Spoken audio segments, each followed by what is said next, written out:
Section 1. If stairs have started to feel like a small mountain instead of a normal part of your day, you are in exactly the right place. This isn't a story about pushing through pain or forcing yourself to just do more. It's about something much smaller and much easier than that, and something a lot of people didn't expect to matter at all. By the end of this video, you'll know exactly what it is and why researchers have taken an interest in it. So stick around because the answer isn't what most people guess. Section 2. Here's something worth saying clearly. Struggling with stairs after a certain age doesn't mean something is wrong with you. It's one of the most common things people quietly notice and rarely talk about.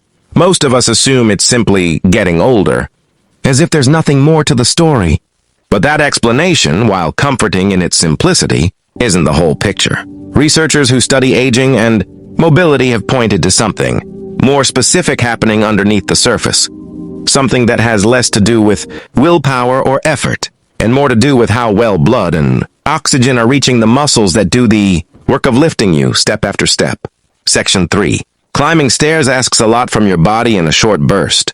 Your leg muscles need a strong, quick supply of oxygen-rich blood to keep firing without fatigue. Research into aging and vascular health has suggested that as we get older, blood vessels can naturally become a little stiffer and less responsive, meaning blood doesn't move through them quite as efficiently as it once did. Some studies have also linked this reduced vascular flexibility to that heavy, tiring feeling in the legs that shows up on stairs long before it shows up anywhere else. This isn't about a lack of effort.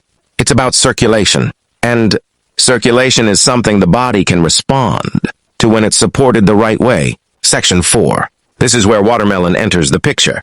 And it's probably not the answer you expected. Watermelon happens to be one of the richest natural sources of an amino acid called citrulline. Citrulline is significant because your body can convert it into nitric oxide, a compound that plays a role in helping blood vessels relax and widen. Research involving older adults has examined citrulline and watermelon extract in relation to vascular flexibility and circulation, and the findings, while not universal or guaranteed, have been consistent enough that researchers continue to study this connection closely. Many people who've added more watermelon into their routine say they've noticed a gradual difference, not overnight, but over time, in how their legs feel during things like stairs, hills, or longer walks. No one is claiming this single fruit rewires the aging process.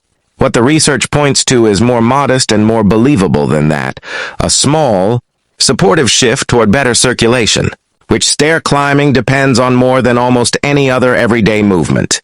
Section 5. So what does this actually look like in real life?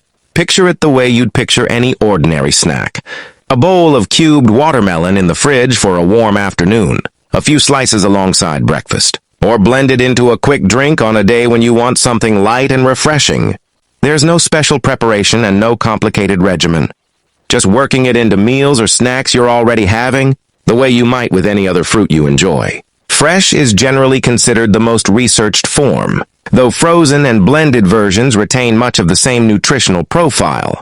This is less about a single dose and more about giving your body a steady, ongoing supply of something it may be able to use. If you're managing a health condition or take medication, it's always worth checking with your doctor before making notable changes to your diet, simply because individual circumstances vary. Section 6. Watermelon doesn't have to work alone either. Researchers studying circulation and mobility in older adults have also looked at other everyday habits that seem to build on these effects, things like potassium-rich foods, which support healthy blood pressure, and regular movement itself, even something as gentle as a short daily walk, which appears to help maintain the very vascular flexibility we've been talking about.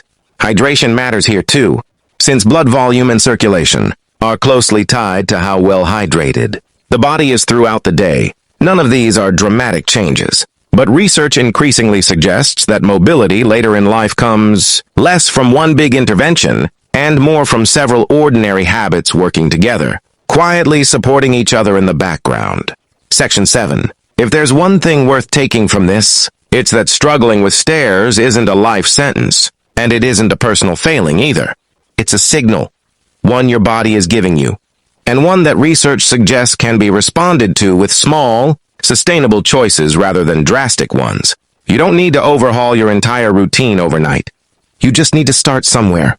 And something as ordinary as watermelon might be a reasonable, low-pressure place to begin. If this was helpful, you might find real value in the next video, where we look at another everyday habit that quietly supports mobility as we age. Thanks for spending this time with me. I'll see you in the next one.